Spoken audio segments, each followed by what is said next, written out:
ಸದಾಗಮೈಕ ವಿಜ್ಞೇಯಂ ಸಮತೀತಕ್ಷರಾಕ್ಷರಂ ನಾರಾಯಣಂ ಸದಾ ವಂದೇ ನಿರ್ದೋಷಾಶೇಷ ಸದ್ಗುಣಂ ವಿಶೇಷಣಾನಿಯಾನೀಹ ಕಥಿತಾನಿ ಸದುಕ್ತಿಭಿಃ ತಾನ್ಯೇವ ಸಾಧಯಿಷ್ಯಾಮಿ ಕ್ರಮಾತ್ ಸಜ್ಜನ ಸಂವಿದೇ. ಸಂತಿ ಖಲು ಕೇಚಿನ್ ನಾಸ್ತಿಕಾಃ ಮೀಮಾಂಸಕಾಃ ಯೇ ವೇದ ಪ್ರಾಮಾಣ್ಯಮಂಗೀಕೃತ್ಯಾಪಿ ನಾರಾಯಣ ಪರತಾಂ ನೇಚ್ಛಂತಿ. ಕೆಲವರು ಇದ್ದಾರೆ ನಾಸ್ತಿಕ ಮೀಮಾಂಸಕರು. ಅವರು ವೇದ ಪ್ರಾಮಾಣ್ಯವನ್ನು ಒಪ್ಪುತ್ತಾರೆ, ನಾರಾಯಣ ಪರತ್ವವನ್ನು ಒಪ್ಪುವುದಿಲ್ಲ. ಬಾಲಿಶಂತೆ ಭಾಷಾಶಾಸ್ತ್ರಂ ಪ್ರತಿಪಾದಯಂತಿ. ಅವರು ಅತ್ಯಂತ ಬಾಲಿಶವಾದ ಭಾಷಾಶಾಸ್ತ್ರವನ್ನು ಪ್ರತಿಪಾದನೆ ಮಾಡ್ತಾರೆ. ಅದು ಹೀಗಿದೆ: ವೇದಾಃ ಯಜ್ಞಾದೀನಾಂ ಕರ್ತವ್ಯತಾಂ ಬೋಧಯಂತಿ ಲೋಕೇಪಿ ಕ್ರಿಯಾಬೋಧನೇನೈವ ಶಾಬ್ದಬೋಧ ಪರ್ಯವಸಿತಿ. ವೇದಗಳು ಯಜ್ಞ ಮಾಡಬೇಕು ಅನ್ನೋದನ್ನು ಹೇಳ್ತವೆ. ಲೋಕದಲ್ಲಿಯೂ ಕೂಡ ಕ್ರಿಯಾಬೋಧನೇನೈವ, ಕ್ರಿಯೆಯನ್ನು ಬೋಧನೆ ಮಾಡೋದರೊಂದಿಗೇ ವಾಕ್ಯ ಎಂಡಾಗತ್ತೆ. ಆಯಿತು ಹೋಗಿ ಮಾಡು ಇತ್ಯಾದಿವತ್ತು. ಕ್ರಿಯೆಯಲ್ಲಿಯೇ ವಾಕ್ಯ ಎಂಡಾಗೋದು. ತಥಾಹಿ ತ್ರಿಚತುರಹಾಯನಃ ವೃದ್ಧವ್ಯವಹಾರಂ ದೃಷ್ಟ್ವಾ ಭಾಷಾಂ ಅಭ್ಯಸ್ಯತಿ. 3-4 ವರ್ಷದ ಹಾಯನ ಅಂದರೆ ಮಗು, ವರ್ಷ. ಹಾಯನ ಅಂದರೆ ಸಂವತ್ಸರ. ತ್ರಿಚತುರಹಾಯನಃ 3-4 ವರ್ಷದ ಮಗು ವೃದ್ಧವ್ಯವಹಾರಂ ದೃಷ್ಟ್ವಾ, ಬೆಳೆದವರ ಮಾತುಕತೆಗಳನ್ನು ಕಂಡು ಭಾಷಾಂ ಅಭ್ಯಸ್ಯತಿ, ಭಾಷೆಯನ್ನು ಅಭ್ಯಾಸ ಮಾಡುತ್ತೆ. ಸುತ್ತಮುತ್ತಲಿನ ವಸ್ತುವಿನಿಂದಲೇ ಕಾಣುತ್ತೆ. ಆಯಿತಾ? ನಯೇತ್ಯುಕ್ತೆ ನಯತಿ, ಗಚ್ಚ ಆನಯೇತ್ಯುಕ್ತೆ ಗತ್ವಾ ಆನಯತಿ. ತೊಗೊಂಡೋಗು ಅಂದರೆ ತೊಗೊಂಡೋಗ್ತಾನೆ, ತೊಗೊಂಡು ಬಾ ಅಂತ ಹೇಳಿದ್ರೆ ತೊಗೊಂಡು ಬರ್ತಾನೆ. ಭುಂಕ್ತ್ವಮಿತ್ಯುಕ್ತೆ ಭುಂಜತೆ, ಮೇದಾನೀಂ ಭುಂಕ್ತ್ವಮಿತ್ಯುಕ್ತೆ ನ ಭುಂಜತೆ. ಈಗ ಉಣ್ಣಬೇಡ ಎಂದರೆ ಉಣ್ಣುವುದಿಲ್ಲ. ಏವಂ ವೃದ್ಧವ್ಯವಹಾರಂ ದೃಷ್ಟ್ವಾ ಸರ್ವಸ್ಯಾಪಿ ಶಬ್ದವ್ಯವಹಾರಸ್ಯ ಕಾರ್ಯಪರತಾಂ ನಿಶ್ಚಿನೋತಿ. ಹೀಗೆ ಮಗು ಎಲ್ಲರ ಕ್ರಿಯೆಗಳನ್ನು ಕಂಡು, ಕ್ರಿಯೆಗಳು ಭಾಷೆಯ ಪ್ರಧಾನ ಉದ್ದೇಶ. Purpose of language is action. Purpose ಏನು ಭಾಷೆಯದ್ದು? ಮಾತು, ಇದು ಕ್ರಿಯೆ. ನಹಿ ಗೌಹು ಮನುಷ್ಯ ಕಪಿ ವರಾಹ ಇತಿ ಕೇವಲ ಸಿದ್ಧಪದ ಕೋಪಿ ಬೋಧ ಸಂಭವತಿ. ಹಸು, ಮನುಷ್ಯ, ಕಪಿ, ಹಂದಿ, ಕೋತಿ ಅಂತ ಮಾತಾಡ್ತಾ ಇದ್ದರೆ ಯಾವ ಬೋಧವೂ ಬರಲ್ಲ. ಯಾಕೆ ಹೇಳಿ?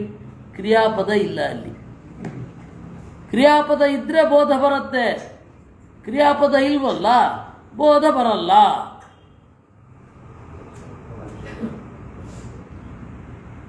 ಅದರಿಂದಾಗಿ ವೇದ ಕ್ರಿಯೆಯನ್ನು ಹೇಳಬೇಕು.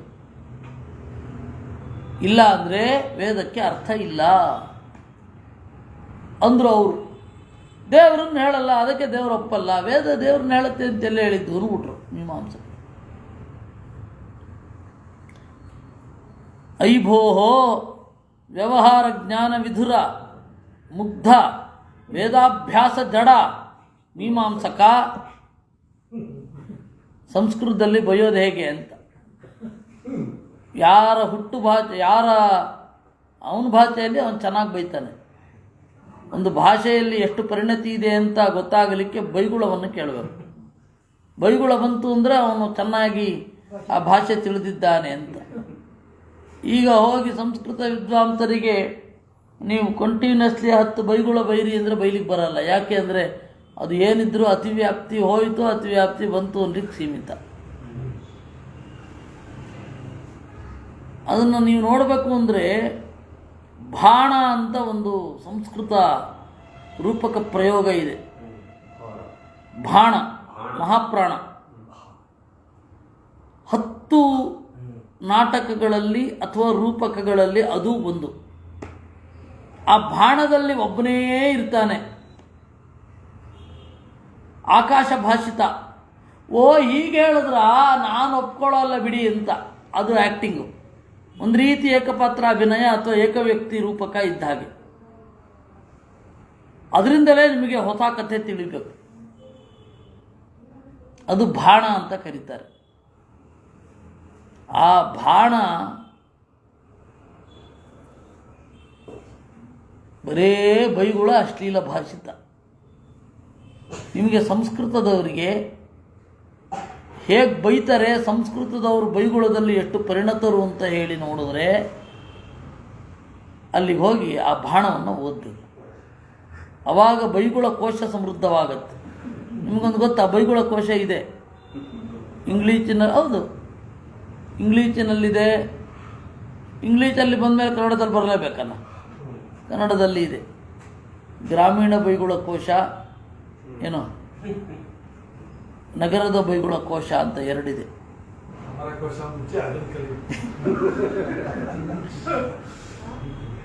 ಸಂಸ್ಕೃತದಲ್ಲಿ ಹಾಗೆ ಕಾಂಕ್ರೀಟ್ ಆಗಿಲ್ಲ. ನೀವು ಬಾಣ ನೋಡಿಕೊಂಡು ಅಲ್ಲಿ ಕಲಿಯಬೇಕು. ಯಾಕೆ ಹೇಳಿದ್ದು ಅಂತಂದರೆ ಬೈತಾರೆ ನೋಡಿ ಇಲ್ಲಿ. ಐಭೋಹೋ ವ್ಯವಹಾರ ಜ್ಞಾನ ವಿಧುರ ಮುಗ್ಧ ವೇದಾಭ್ಯಾಸ ಜಡ ಮೀಮಾಂಸಕ ಪ್ರಥಮಂ ಸೂತಿಕಾಗ್ರಹಂ ಪ್ರವಿಶ. ಎಲೈ ವ್ಯವಹಾರ ಜ್ಞಾನ ವಿಧುರನೇ, ಪೆದ್ದನೇ, ವೇದಾಭ್ಯಾಸದಿಂದ ನಿಂತು ಹೋದ ಬುದ್ಧಿಯವನೇ, ಓ ಮೀಮಾಂಸಕನೇ, ಮೊದಲು ಮಕ್ಕಳು ಮಲಗಿರುವ ಕೋಣೆಗೆ ಪ್ರವೇಶ ಮಾಡು. ತತ್ರ ಸ್ತನಂದಯ ಶಿಶು ಮಾತುರಂಕೆ ಪಯೋಧಯನ್ನಾಸ್ತಿ. ಅಲ್ಲಿ ಸ್ತನಂದಯ ಮೊಲೆಹಾಲುಣ್ಣುವ ಮಗು ತಾಯಿಯ ತೊಡೆಯ ಮೇಲೆ ಹಾಲು ಕುಡಿತಾ ಇರುತ್ತೆ. ತತ್ರ ಪ್ರಥಮಂ ಕ್ರಿಯಾಪದಂ ವಿನೈವ ನಾಂದಿ ಭವತಿ ಭಾಷಾಭ್ಯಾಸಸ್ಯ. ಅಲ್ಲಿಂದ ಭಾಷೆ ಚುರು ಕಲಿಯೋದು. ಮಗು ಆಗಿದ್ದಾಗ ಏನು ಕ್ರಿಯಾಪದನ ಇರುತ್ತೆ. ಏನು ಏನು ಸೂತಿಕಾಗ್ರಹ ಅಂದರೆ ಹೆರುವ ಕೋಣೆ. ಹೋಗೋ ಸೂತಿಕಾಗ್ರಹವನ್ನು ಪ್ರವೇಶ ಮಾಡು. ಅಲ್ಲಿ ಮಗು ಹಾಲು ಕುಡಿತಿರುತ್ತೆ, ಅಲ್ಲಿ ಕ್ರಿಯಾಪದ ಇರುತ್ತಾ. ಮಗುವಿಗೆ ಆಟ ಆಡಿಸ್ಬೇಕಾದ್ರೆ ಮೊದಲು ಅವ್ರ ಹೆಸರು ಕರೆದು, ಆ ಮಗುವಿಗೆ ನಾವೇ ಇಟ್ಟ ಹೆಸರು ಕರೆದು ಓ ನೀವಾ ಅಂತೀವಿ. ಅಂದರೆ ಆ ಮಗು ಅದಕ್ಕೆ ಸ್ಪಂದನೆ, ಅಲ್ಲಿ ಪ್ರಶ್ನೆ ಮಾತ್ರ ಇರೋದು. ಈ ಹೆಸರಿನಿಂದ ನೀನು ಕರೆಯಲ್ಪಡುತ್ತಿ ಎಂದು ತಿಳಿದುಕೋ ಅನ್ನಲ್ಲ. ಹಾಗೆ ಶುರು ಆಗತ್ತೆ. ಪಿತಾ ಗಚ್ಚತಿ ಮಾತಾತ ಮಂಗುಲ್ಯ ನಿರ್ದಿಶ್ಯ ಬಾಲಮಾಹ ಅಯಂತೆ ಪಿತಾ ಐತಿ.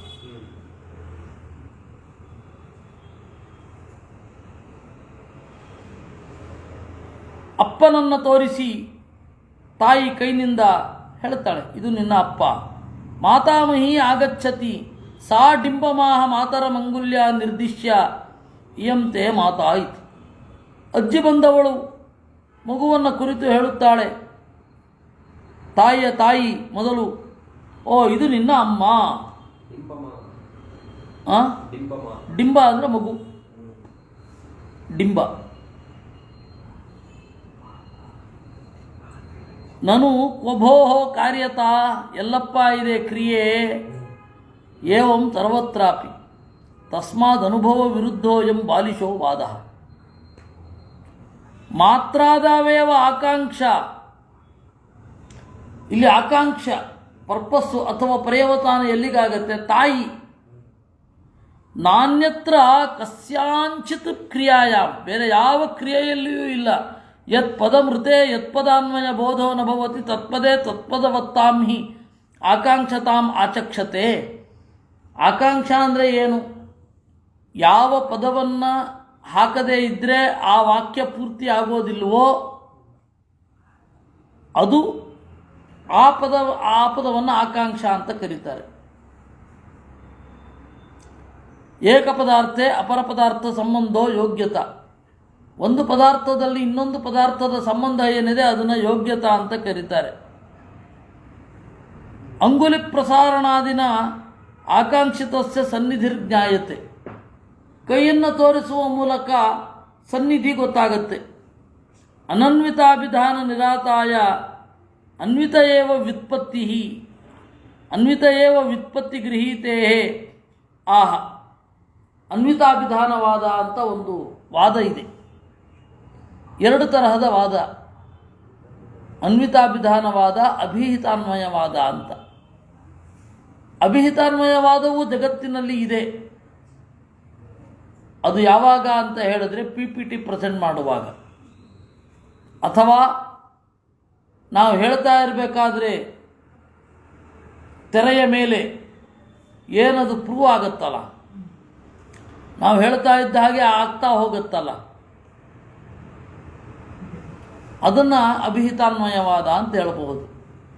ಅಭಿಹಿತಾನ್ವಯವಾದ ಅಂದರೆ ಅನ್ವಯ ಇರಲ್ಲ, ನಾವು ಹೇಳಬೇಕು ಅಂತ, ಸಂಬಂಧ ಇರಲ್ಲ, ನಾವು ಕಲ್ಪನೆ ಮಾಡಬೇಕು ಅಂತ ಹೇಳೋದು ಅಭಿಹಿತಾನ್ವಯವಾದ. ಅನ್ವಿತಾಭಿಧಾನವಾದ ಅಂದರೆ ಏನು ಗೊತ್ತಾ, ಈಗಾಗಲೇ ಅದು ಸಂಬಂಧ ಇರುತ್ತೆ, ಆ ಸಂಬಂಧವನ್ನು ನಾವು ಹೇಳೋದಷ್ಟೆ. ಎರಡು ವ್ಯತ್ಯಾಸ. ಅಭಿಹಿತಾನ್ವಯವಾದ ಇವತ್ತು ಎಲ್ಲ ಇಡೀ ಜಗತ್ತಿನಲ್ಲಿ ಅದಿದೆ. ಇಂಗ್ಲೀಷ್ಗೆ ನಾವು ಹೇಳಿದ ಅರ್ಥ, ಅದರಲ್ಲಿ ಕ್ರಿಯಾಪದ ಮತ್ತು ಯಾವುದೇ ಪದ, ನೌನು ವರ್ಬ್ ಯಾವುದೇ ಪದ, ಅದಕ್ಕೆ ನಾವು ಹೇಳಿದ ಅರ್ಥ, ಅದಕ್ಕೆ ಒಂದು ಅರ್ಥ, ಆ ಅರ್ಥದ ಮರ್ಯಾದೆಯಲ್ಲಿ ನಾವು ಬಳಸಬೇಕು ಅಂತ ಹೇಳಿ ಇಲ್ಲ. ಅನ್ವಯ ನಾವು ಮಾಡುವಂಥದ್ದು.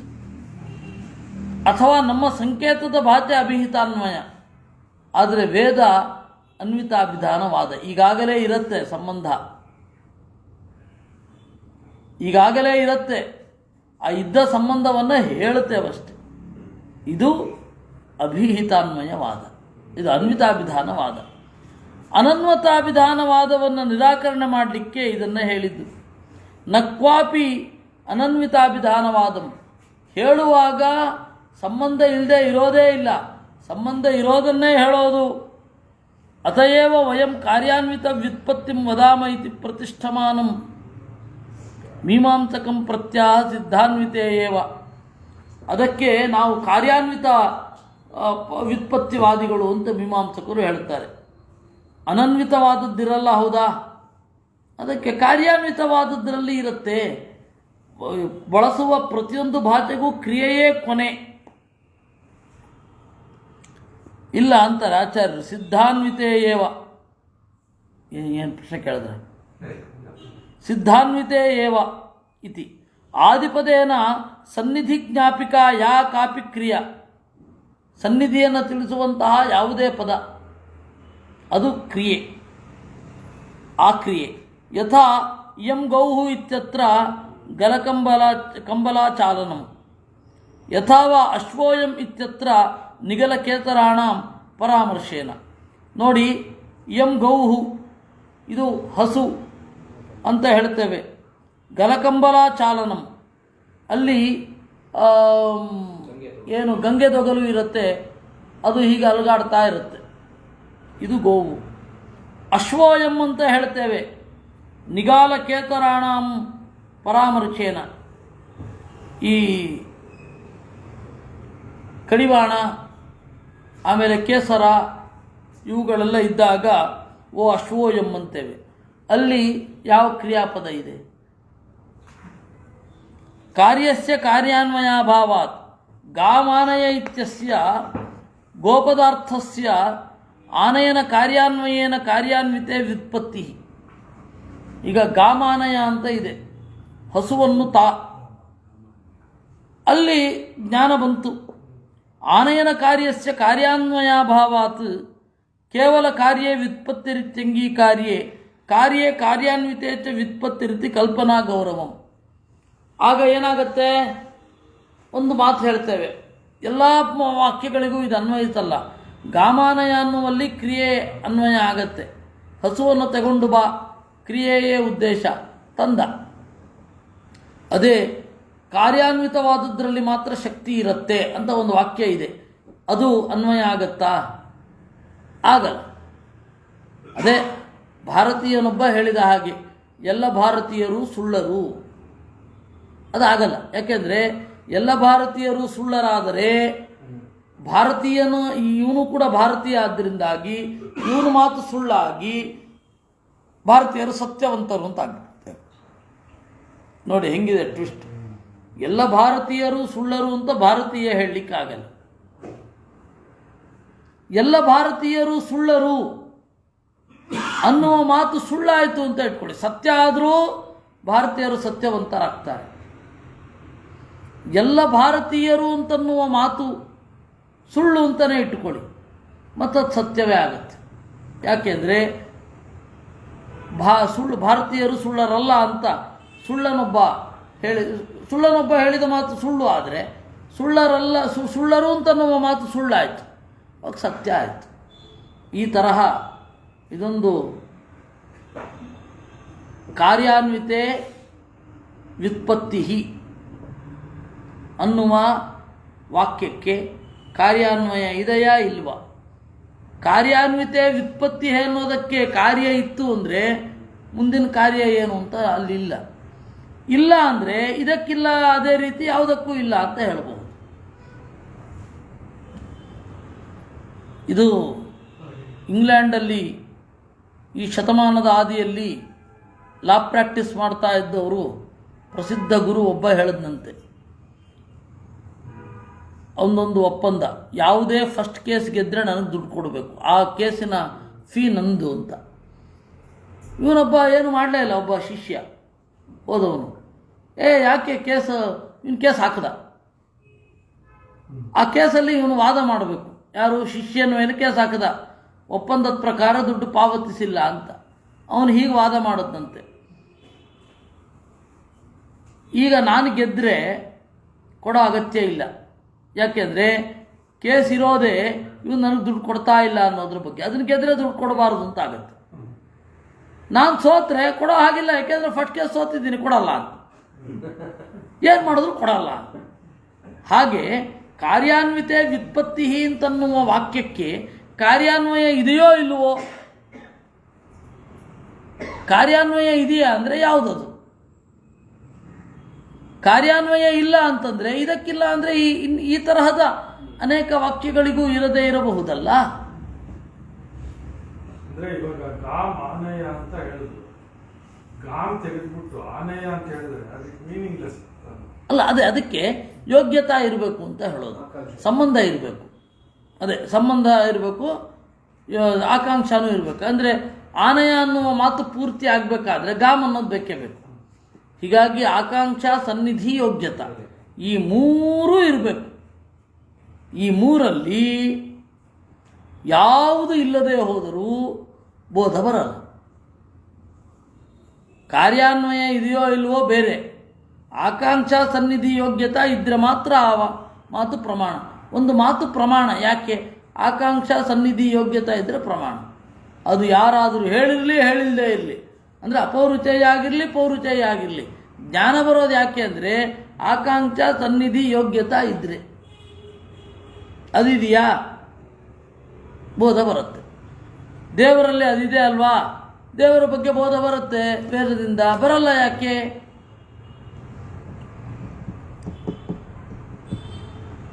ಅದರಿಂದಾಗಿ ಒಂದು ವಾಕ್ಯದಲ್ಲಿ ಈ ಮೂರು ಅಂಶಗಳಿದ್ದೇ ಇರುತ್ತೆ: ಆಕಾಂಕ್ಷ, ಸನ್ನಿಧಿ, ಯೋಗ್ಯತಾ. ಇವು ಮೂರು ಇರುತ್ತೆ.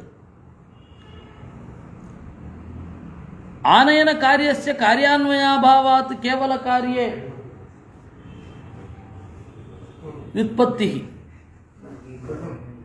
ಹೋಗು ಬಾ ಬೇಗ ಇರಲಿ. ನಾನು ಲಾಸ್ಟ್ ಪ್ಯಾರಾಗ್ರಾಫ್ ಇದೆ, ನಿಗಾಲ ಮಾಡ್ಬೋದು. ಕಾರ್ಯಸ್ಯ ಕಾರ್ಯಾನ್ವಯಾಭಾವಾತ್ ಗಾಮಾನಯ ಇತ್ಯತ್ರ ಗೋಪದಾರ್ಥಸ್ಯ ಆನಯನ ಕಾರ್ಯಾನ್ವಯೇನ ಕಾರ್ಯಾನ್ವಿತೆ ವ್ಯುತ್ಪತ್ತಿ. ಆನಯನ ಕಾರ್ಯಸ್ಯ ಕಾರ್ಯಾಂತರಾನ್ವಯಾಭಾವಾತ್ ಕೇವಲ ಕಾರ್ಯೇ ವ್ಯುತ್ಪತ್ತಿ ಇತ್ಯಂಗೀಕಾರ್ಯೇ ಕಾರ್ಯೇ ಕಾರ್ಯಾನ್ವಿತೇ ಚ ವ್ಯುತ್ಪತ್ತಿ ರೀತಿ ಕಲ್ಪನಾ ಗೌರವಂ. ಇಲ್ಲ, ಕೇವಲ ಕಾರ್ಯದಲ್ಲಿ ವ್ಯುತ್ಪತ್ತಿ ಅಂದರೆ ಬೋಧ ಬರುತ್ತೆ ಅಂದರೆ ಕಾರ್ಯದಲ್ಲಿಯೂ ಕಾರ್ಯಾನ್ವಿತವಾದದ್ದರಲ್ಲಿಯೂ ವ್ಯುತ್ಪತ್ತಿ ಬರ್ತಾ ಕಲ್ಪನಾ ಗೌರವ. ಅದರಿಂದಾಗಿ ಸಿದ್ಧಮಾತ್ರಾನ್ವಯೇನ ಪರ್ಯವಸಿತತ್ವಾತ್ ವಾಕ್ಯಸ್ಯ ಅಂದರು.